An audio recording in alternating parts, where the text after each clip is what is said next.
Hello दोस्तों, कैसे हैं आप लोग? मैं हूँ चिराग, आप सभी का स्वागत है आपके अपने यूट्यूब चैनल में जिसका नाम है चिराग सेज। दोस्तों, आज का वीडियो कतई ज़हर होने वाला है, तो आपसे एक रिक्वेस्ट है कि वीडियो को बिल्कुल एंड तक देखिएगा और अगर आप चैनल में नए हैं तो पहले ही बेल आइकन दबा के मतलब चैनल को सब्सक्राइब करके बेल आइकन दबा दीजिए ताकि इस तरीके की लाइफ अमेजिंग वीडियोज़ आप तक पहुँचते रहने चाहिए और कीप मोटिवेटेड, है ना? तो चलिए स्टार्ट करते हैं। दोस्तों मैंने अपने चैनल पे एक चीज़ नोटिस करी है कि ज़्यादातर जितने भी लोग हैं, जितने सब्सक्राइबर्स हैं, उसमें से मैक्सिमम लोग जो हैं वो अर्ली 20s में हैं या फिर 20s में हैं। तो इसका मतलब ये है कि कहीं न कहीं आप एक यंग एज में हैं और बड़े भी हैं, मतलब 30 प्लस लोग भी हैं, लेकिन इतने ज़्यादा नहीं हैं और लड़के ज़्यादा हैं, लड़कियाँ कम हैं। तो ये एनालिसिस मेरा रहा है। उस एनालिसिस के बेसिस पे मैं आप लोगों को एक चीज़ सजेशन देना चाहूँगा, आप चाहे मुझे भाई मानें, चाहे मुझे दोस्त मानें, चाहे मुझे कोच मानें, जिस भी तरीके से आप मुझे मानें, लेकिन अगर आप मुझे मानते हैं, अगर आप इस चैनल पे हैं और आप मेरी बातों को मानते हैं, तो दोस्तों एक रिक्वेस्ट करना चाहूँगा, जितना हो सके ना लव रिलेशनशिप से दूर रहो, ठीक है? बहुत दिल से रिक्वेस्ट है और वीडियो को स्किप मत करना। देखो, वीडियो को पूरा एंड तक सुनना क्योंकि बहुत इंपॉर्टेंट चीज़ें आज मैं आपको बताने जा रहा हूँ।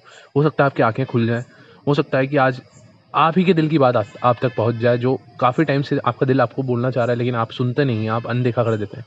तो वीडियो को प्लीज़ एंड तक सुनना। मैं क्यों मना कर रहा हूँ? मैं क्यों कह रहा हूँ कि लव रिलेशनशिप से दूर रहो? क्योंकि दोस्तों ये एक जो एज होती है ना 20s की एज, यही एज होती है आपका करियर बनाने की, आपकी लाइफ को सेटल करने की, आपका फ्यूचर ब्राइट करने की, आपके फ्यूचर को सेटअप करने की, ठीक है? लेकिन अक्सर हम लोग क्या करते हैं ना, इसी एज में हमारे हार्मोनल्स मतलब जो भी होता है, बॉडी हार्मोन्स भी काफ़ी ज़्यादा तेज़ी से निकलते हैं। ये एज होती है कि जिसमें हमारी बॉडी मतलब भटक रही होती है फीमेल जेंडर के लिए या अपोजिट जेंडर के लिए, सॉरी ऐसा कह सकते हैं, क्योंकि फीमेल्स भी हो सकता है कि वीडियो देख रही हैं। तो क्या होता है कि हमारे कंट्रोल में तो नहीं होता है कि कोई हमें पसंद आ जाए, किसी से हमें इमोशंस आ जाए, फीलिंग्स आ जाए। और आजकल हम जिस सोसाइटी में रह रहे हैं, पहले क्या होता था ना कि लड़कों के स्कूल्स अलग होते थे, लड़कियों के स्कूल्स अलग होते थे। ये सब होता था एक पुराने ज़माने में, गुरुकुल वगैरह भी ऐसे होते थे। लेकिन आज के ज़माने में ऐसा नहीं है। आजकल हम दोनों ही जेंडर्स हमेशा साथ रहते हैं और आजकल इसी चीज़ को बढ़ावा भी दिया जाता है कि एक लड़के-लड़की को दोस्त होना चाहिए। हालाँकि इस चीज़ के ऊपर मेरा मत थोड़ा-सा डिफरेंट है, लेकिन उसको आप लोग शायद ना समझें और गलत तरीके से ले जाएँ, इसलिए मैं उन चीज़ को नहीं एलैबोरेट करना चाहूँगा। लेकिन ठीक है, अगर आज एक लड़का-लड़की दोस्त है, तो ये बहुत स्वाभाविक हो जाता है, एक नेचुरल चीज़ हो जाती है क्योंकि आप अपोज़िट जेंडर के हैं और एक ऐसी एज ग्रुप में हैं कि आपको अट्रैक्शन डेवलप हो जाए, आपको इमोशंस भी डेवलप हो जाए, ठीक है? लेकिन दोस्तों, आपको एक चीज़ ध्यान में रखनी चाहिए कि आज 90% ऑफ द रिलेशनशिप्स जो भी हैं, आप देखिए 99% मैं तो कहूँगा रिलेशनशिप जितने भी होते हैं, प्यार मोहब्बत वाले, सबको ये लगता है कि यार मैं इससे बहुत प्यार करता हूँ इस इंसान से और यही इंसान लाइफ लॉन्ग मेरे साथ रहेगा और हमेशा मेरे साथ देगा और शादी तक के सपने देख लेते हैं, बच्चों के सपने देख लेते हैं, भविष्य के, बुढ़ापे तक के सपने बहुत लोग संजा लेते हैं। एंड क्या होता है? 90% या मैक्सिमम केसेस में घर वाले नहीं मानते, शादियाँ नहीं होती। कभी-कभी तो पार्टनर ही धोखेबाज निकल जाता है, वो छोड़ के चला जाता है। कभी-कभी परिस्थितियाँ खराब हो जाती हैं, समय खराब होता है और चीज़ें नहीं सेटअप होती हैं। तो एंड में यही होता है। अब ऐसा क्यों होता है इसके ऊपर भी हम बात करेंगे। क्या होता है ना कि इसलिए मैं कह रहा हूँ कि इन चीज़ों से दूर रहो। समय अभी है अपनी जॉब पे, अपने करियर पे, अपनी हेल्थ पे और अपनी वेल्थ पे, इस पे फोकस करने का बहुत ज़्यादा इंपॉर्टेंस है। अभी अगर आपने ये सब कर लिया, तो ये जो लव और रिलेशनशिप्स है ना, ये आपके पीछे आएँगी। Once you are on that level ना, एक बार आप उस लेवल पे पहुँच गए, तो क्या होगा ना कि ये जब ये चीज़ें आएँगी ना, तो आपके रास्ते स्मूथ हो जाएँगे। दूसरा ये होगा कि कहीं न कहीं एक अरेंज मैरेज का फ़ायदा है और क्यों है, मैं भी पहले ना अरेंज मैरेज के बहुत खिलाफ होता था। मुझे ऐसा लगता था कि यार करनी हो तो लव मैरेज करो। मतलब जिस इंसान को मैं जानता नहीं, मानता नहीं, उस इंसान से शादी करके मैं क्या करूँगा?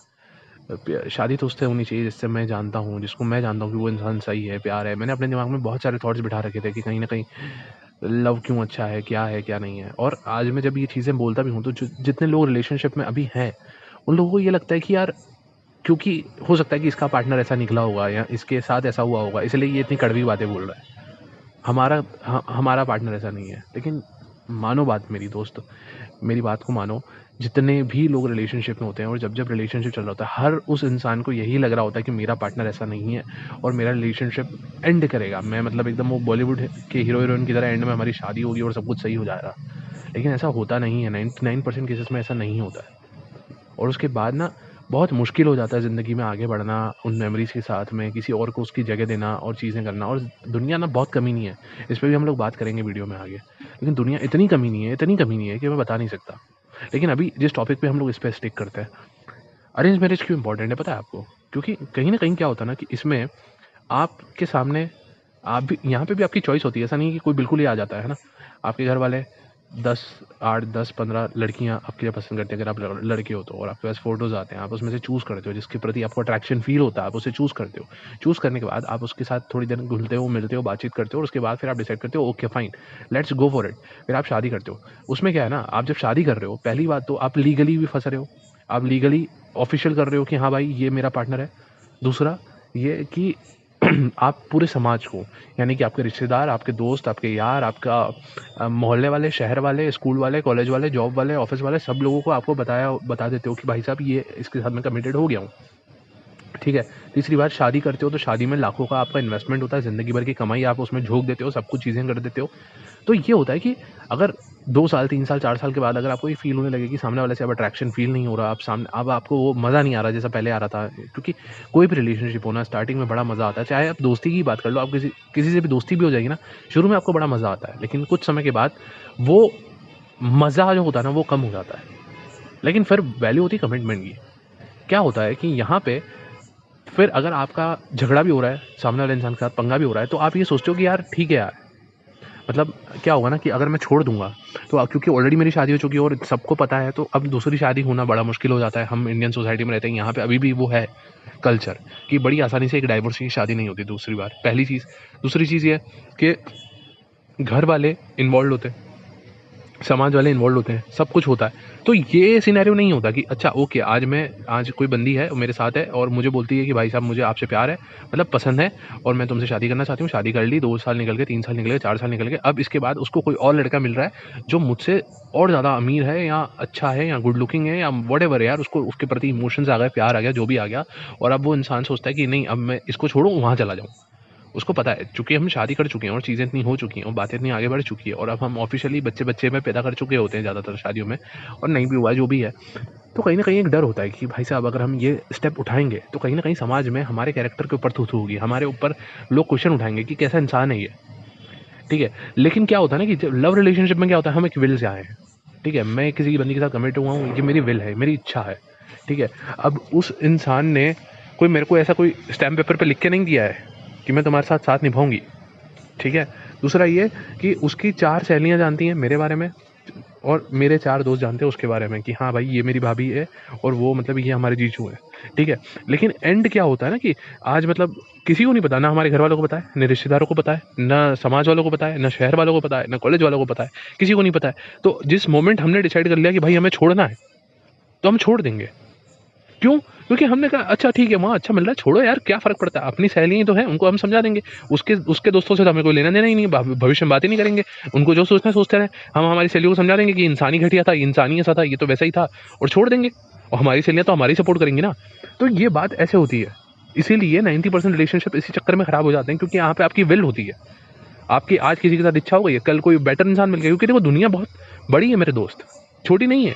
आज आप किसी इंसान से मिले, आपको लग रहा है ये इंसान सब दुनिया का बेस्ट इंसान है, और आप पागल हुए पड़े हो उस इंसान के पीछे, और आपने जल्दबाजी में उससे कमिटमेंट कर भी ली और आप निभा रहे हो, लेकिन हो सकता है कि इन फ्यूचर आपको उससे भी बेटर इंसान मिल रहा हो, और जिसको आप फ्यूचर में बेटर इंसान समझ रहे हो सकता है उसके 4 साल बाद और अच्छे इंसान आपकी लाइफ में आने की संभावना हो, क्योंकि दुनिया खत्म नहीं हो जा रही है, दुनिया बहुत बड़ी है। तो कहीं ना कहीं किसी ना किसी मोड़ पे तो आपको ये डिसाइड करना पड़ता है कि ओके फाइन, नहीं बस ये इतना काफ़ी है, ये इंसान मिल गया बस काफ़ी है, इसके साथ सेटल होना है। वो चीज़ें शादी में होती हैं, वो अरेंज मैरिज में होती है, लव मैरिज में ऐसा नहीं होता। और अगर मान लो कि ऐसा हो भी रहा है कि दोनों जने कमिटेड हैं और मान भी रहे हैं कि शादी भी करनी है, सब कुछ सही है, कभी कभी घर वाले नहीं मानते, चीज़ें मतलब इस तरह से खराब होती ही हैं। कुछ 1% या 2% रिलेशनशिप ऐसे होते हैं मेरे दोस्त जो वहाँ तक पहुँचते हैं। और दूसरा क्या है ना, आजकल मैंने बताया ना कि लोग धोखा देना और ये सब करना ये बड़ा बड़ा आम बात हो गया है। मतलब ऐसा लगता है कि हाँ भाई साहब ठीक है, ठीक है। और एक दुनिया इतनी कमी नहीं है मेरे दोस्त, इतनी कमी नहीं है मेरे दोस्त, कि अगर आज आज की तारीख में ना, मतलब ऐसा मान लो कि कोई आपकी फेवरेट, मतलब अगर आप लॉन्ग डिस्टेंस में थे और आप मान लो कि आप मुंबई में रहते हो और वो बंदी कहीं पे रहती है, मान लो कोलकाता में रहती है ना। तो वो बंदी आपके लिए कोलकाता से मुंबई आती थी आपसे मिलने के लिए, और वहाँ पे आपका एक फेवरेट स्पॉट होता था, एक मान लीजिए मरीन ड्राइव, और आप लोग मरीन ड्राइव पे साथ में जाते थे, रोज़ वहाँ पे शाम को जाके बैठते थे, वहाँ पे रोमांटिक बातें होती थी, रोमांटिक टहलना होता था, जो भी और सब कुछ जो भी हो रहा होता था वो सब होता था, और काफ़ी स्पेशल मोमेंट्स हैं आपके उस प्लेस से रिलेटेड, काफ़ी मेमोरीज हैं वहाँ पे आपसे रिलेटेड। ठीक है। तो अक्सर पहले के वीडियोस में क्या होता था ना, पहले लोगों को ये समझाना पड़ता था कि ब्रेकअप हो गया, सामने वाली लड़की ने आपको धोखा दे दिया। अब मैं उस भाई को समझा रहा हूँ कि यार देखो ऐसा है, अब उस जगह पे जाना बंद कर दो।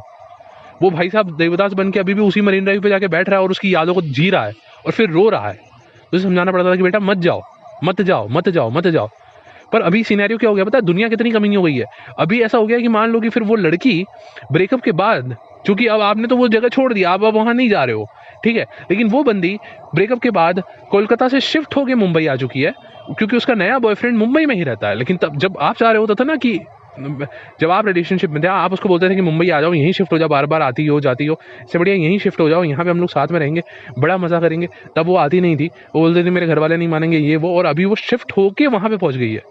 समझ रहे हो, शिफ्ट होके वहां चली गई है, क्योंकि वहां पे उसका नया बॉयफ्रेंड है और उसके साथ में रह भी रही है।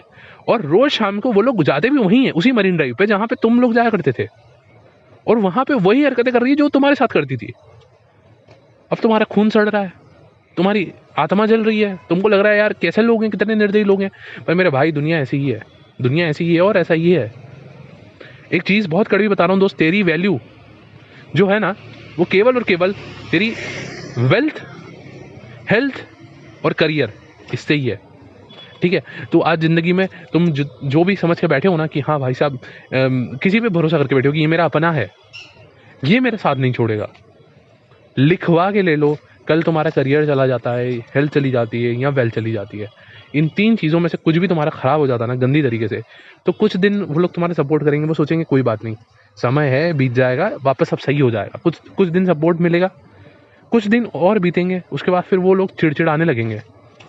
फिर कुछ दिन और बीतेंगे, वो लोग तुम पे मतलब फिर तो मतलब ताने कसना चालू कर देंगे, और कुछ दिन और बीत जाने दो, फिर तो तुम्हें छोड़ के चले जाएंगे। ठीक है। फिर तुम सोचो कि ये ऐसे कैसे हो गया, मुझे तो इस पर भरोसा नहीं था, मेरा तो दुनिया से विश्वास उठ चुका है। दोस्तों दुनिया ऐसी ही है और हमेशा से ऐसी ही रहने वाली है। इसीलिए हमेशा से तो हर वीडियो में मैं यही कहता हूँ कि खुद पे फोकस करो, करियर पे काम करो, अपनी हेल्थ पे काम करो, अपनी वेल्थ बढ़ाने पे काम करो। ये सब चीज़ें ना, एक बार तुम्हारी ये चीज़ें सही हो जाती ना, तुम सक्सेस के शिखर पे होते हो ना, तो मधुमक्खियाँ अपने आप तुम्हारे पीछे पीछे आती हैं। आज ही मैंने एक कोट पढ़ा था कि फूल जो खिलता है ना, फूल वो भंवरों के पीछे पीछे नहीं भागता कि आओ मेरे पास, फूल अपने आप के खिलने पे ध्यान देता है। फूल खिलता है, भंवरे खुद ही आ जाते हैं। समझे तुम? तो तुम वो एक फूल हो जिसे खिलना है, ठीक है। तुम ये सोच रहे हो कि यार मैं क्या कर दूं, मैं क्या कर दूं, तुम अपने आप पे काम करो। और दूसरा ये कि रिलेशनशिप्स नाम की चिड़िया से जितना दूर रह सको, रहने की कोशिश करो। ये विद एक्सपीरियंस तुमको बता रहा हूँ दोस्तों, क्योंकि ज़िंदगी बर्बाद हो जाती है, लोग नहीं समझते हैं। और क्या होता है ना, खास करके अगर मेरे चैनल पे क्योंकि लड़के ज़्यादा हैं, मैं लड़कों का बोलूँगा, लड़कियाँ प्लीज़ बुरा मत मानना। अगर लड़कियाँ बुरा भी माने तो मैं क्या बोल सकता हूँ यार, लेकिन एक जो फैक्ट है वो मैं सच बता रहा हूँ। देखो दोस्तों ऐसा है, अगर तुम एक लड़के हो ना, मोस्ट प्रोबेबली तुम्हारा ये फर्स्ट या सेकंड रिलेशनशिप होगा या फर्स्ट ही होगा, क्योंकि लड़कों को इतनी आसानी से लड़कियां नहीं मिलती हैं। ठीक है। एक लड़का जब 10 लड़कियों को जाके प्रपोज करता है, जब जाके कोई एक पटती है उससे, और एक लड़की के पीछे 10 लड़के ऑलरेडी प्रपोजल कर चुके हो, तो उसमें से वो एक बेस्ट को चुनती है। तो लड़कियां अक्सर जब तुम किसी लड़की से बात करोगे, जब तुम्हें कोई नई लड़की मिलेगी और तुम उससे बात करोगे, तो वो कमिटेड ही मिलेगी तुम्हें, ये तुम खुद देखना। और उसके बाद अगर वो तुमसे पटेगी भी ना, तो वो अपने पहले वाले को छोड़ के तुम्हारे पास आएगी। 90% लड़कियां तुम्हें पटी हुई मिलेंगी, मतलब कमिटेड ही मिलेंगी। जब मैं कॉलेज में गया था, जब मैं स्कूल में गया था, और ऐसा नहीं है कि मैं तुमसे बहुत ज़्यादा बड़ा हूँ, मेरी भी एज 20s के अंदर ही है, तो जब मैं कॉलेज में गया था, तो वहाँ पे एंटर होते ही जितनी लड़कियां मेरे को लगी कि यार वाह यार ये बढ़िया है, इससे बात की जाए, और बात करने पे पता चला कि ये कमिटेड है। और कब से कमिटेड है? स्कूल टाइम से कमिटेड है। तो ये चल रहा है दोस्त, लड़कियां स्कूल से ही कमिटेड हो जाती हैं, और लड़के कॉलेज के फाइनल ईयर तक, यहाँ तक कि मास्टर डिग्री करने के बाद फाइनल, यहाँ तक कि जॉब करने के बाद भी, और कुछ लोग तो शादी तक वैसे ही रहते हैं, सिंगल, जब तक शादी नहीं हो जाती। तो ये है। और ये जो लड़कियां जिनसे पटी हुई होती है ना, वो ज़्यादातर प्ले बॉयज होते हैं। ठीक है। ये तुम्हारे जैसे सीधे साधे लड़के नहीं होते। फिर क्या होता है ना, ऐसे लड़के इन लड़कियों का यूज़ करते हैं, फिर इन्हें छोड़ देते हैं, फिर लड़कियों को बड़ा दुख होता है, दिल टूटता है, वो बोलती है सारे लड़के एक समान होते हैं।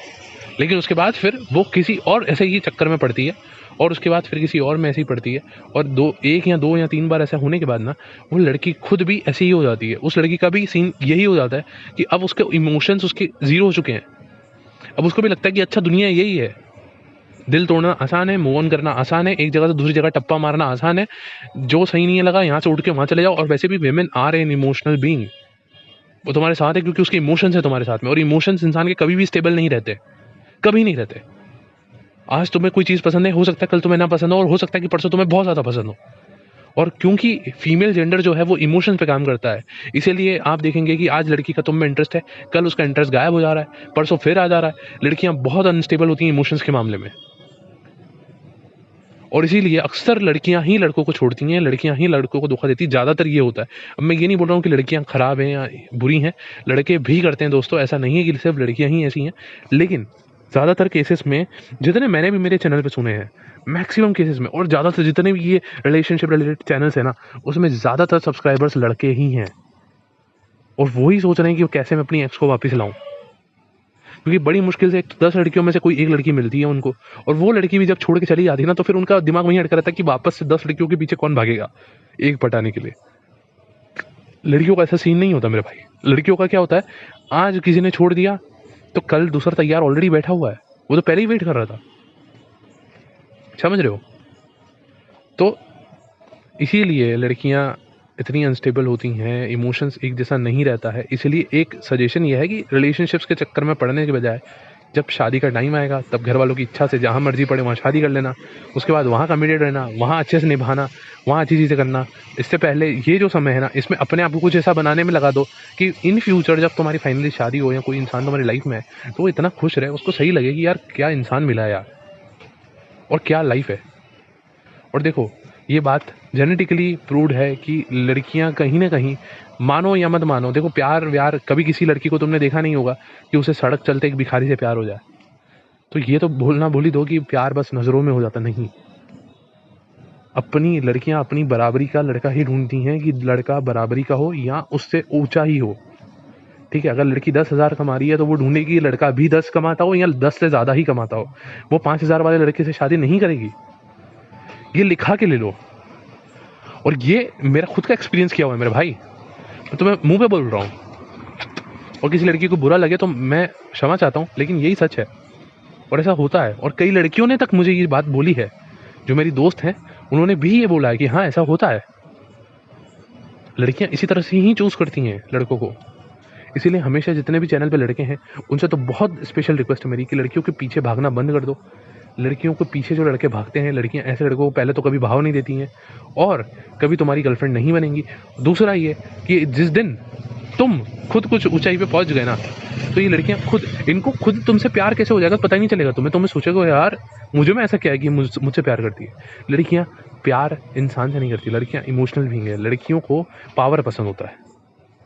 आप देख लो, जंगल में जब एक शेरनी को किसी शेर के साथ सहवास करके बच्चे पैदा करने होते हैं ना, तो दो शेर जो, मतलब जंगल में जितने शेर होते हैं उन्हें आपस में लड़ाई करनी पड़ती है, कंपटीशन करना पड़ता है। उसमें से कुछ शेर जंगल छोड़ के भाग जाएंगे, उस इलाके को छोड़ के भाग जाएंगे, कुछ लड़ाई में मारे जाएंगे। आखिरी में जो शेर बचता है सबसे स्ट्रॉन्गेस्ट, शेरनी उसके साथ अपने बच्चे पैदा करती है। और ये सिर्फ शेर की प्रजाति में नहीं, हर प्रजाति में होता है। और हम इंसान भी तो जानवर ही हैं, तो यहाँ पे भी वही हो रहा है। प्रॉब्लम ये है कि हम ये चीज़ समझते नहीं, हम बस लगे पड़े होते हैं लड़कियां पटाने के चक्कर में, लड़कियों के पीछे भागने के चक्कर में, अपनी ज़िंदगी को झंड करने के चक्कर में। और चूंकि ज़िंदगी झंड हो जाती है, बाद में रिलेशनशिप खराब हो जाते हैं, ये सब हो जाता है, फिर लोग आते हैं यूट्यूब पे चैनल पे सर्फ करते हैं कैसे हम हमारी ज़िंदगी बेटर बना लें, कैसे हम हमारे एक्स को वापस ले आएँ, क्या कर दें हम, कौन सी घूटी पी लें, कौन सा मंत्र पढ़ लें, कौन सी बबूती लगा लें, क्या ऐसा कर दें कि वो इंसान वापस हमारे कदमों में आ जाए, ये हो जाए। अरे भाई तेल लगा दो ना इंसानों को, भाड़ में जान दो। ये दुनिया इतनी कमी नहीं है मेरे दोस्त।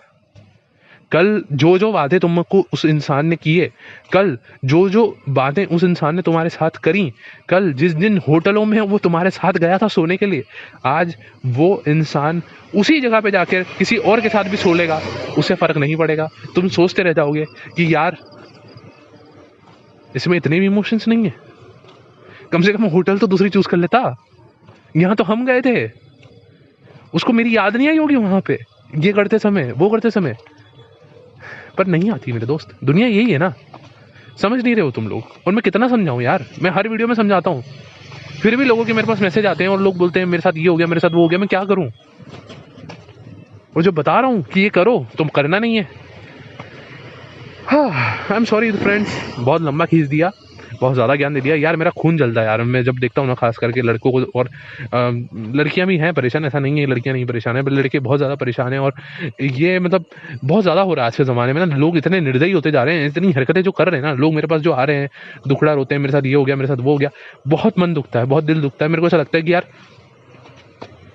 कैसे समझाऊं लोगों को, और इसलिए कभी कभी फ्रस्ट्रेशन निकल जाती है वीडियो में। आई एम सॉरी अगर आपको थोड़ा बुरा लगा हो तो, बट आप ही के भले के लिए दोस्त, मान जाओगे तो ज़िंदगी में सही जाओगे, ठीक है? क्योंकि अल्टीमेटली कोई ना कोई तो मिलना ही है ना। ऐसा तो है नहीं कि ज़िंदगी भर कबारे ले जाओगे, ये सब मिलेगा नहीं करने को, ठीक है? शान से करना ना, फिर छुप छुपा के ओयो में जाके करने से बढ़िया है शान से अपने घर वाले। सोचो तुम्हारे घर वाले खुद तुम्हारा बिस्तर सजा रहे हैं कि आज तुम्हारा बेटा, आज तुम्हारी बेटी, समझ रहे हो ना? तो उसमें फोकस करो, वो तो होना ही है ना, एक दिन तो वो होगा ही। तो अभी जो चीज़ इंपॉर्टेंट है उसमें फोकस रखो। बस इतना ही कहना चाहता था तुम्हारा दोस्त चिराग, ठीक है? आई होप तुम्हें वीडियो पसंद आया। वीडियो पसंद आया ना तो वीडियो को लाइक करो, लाइक होना चाहिए। जितने व्यूज़ उतने लाइक्स मुझे चाहिए, तुम लोग यार लाइक नहीं करते हो।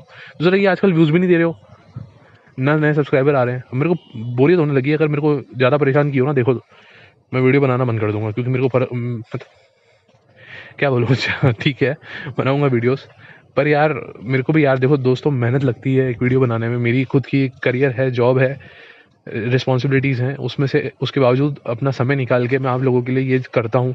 मेरे पास यार मेरे इनबॉक्स में मैसेजेस भरे पड़े होते हैं, सर मेरे साथ ये हो गया, सर मेरे साथ वो हो गया, सर मेरे साथ ये हो गया, मेरे से बात कर लो, मेरे से कॉल ले लो, मेरे साथ ये कर लो, पेड कॉल ले लो, जितने पैसे चाहिए उतने ले लो, लेकिन बात कर लो। तो मेरे पास समय नहीं होता दोस्तों, इसीलिए मैं ये वीडियोज़ बनाता हूँ, ताकि मेरा एक वीडियो देख के कई लोगों की ज़िंदगी हो सकता है चेंज हो सके, और कई की ना हो तो किसी एक की भी हो जाए तो भी मेरे लिए काफ़ी है। लेकिन फिर जब इतनी मेहनत करने के बाद ना आप वीडियो को लाइक तक नहीं करते हो, कमेंट में 4 बातें नहीं लिखते हो, अपने फीडबैक नहीं लिखते हो, चैनल को सब्सक्राइब नहीं करते हो ना, दिल दुखता है। फिर ऐसा बुरा लगता है कि यार किसके लिए कर रहा हूँ इतना सब। तो आई होप कि मेरी बातें सुनोगे, मानोगे, है ना?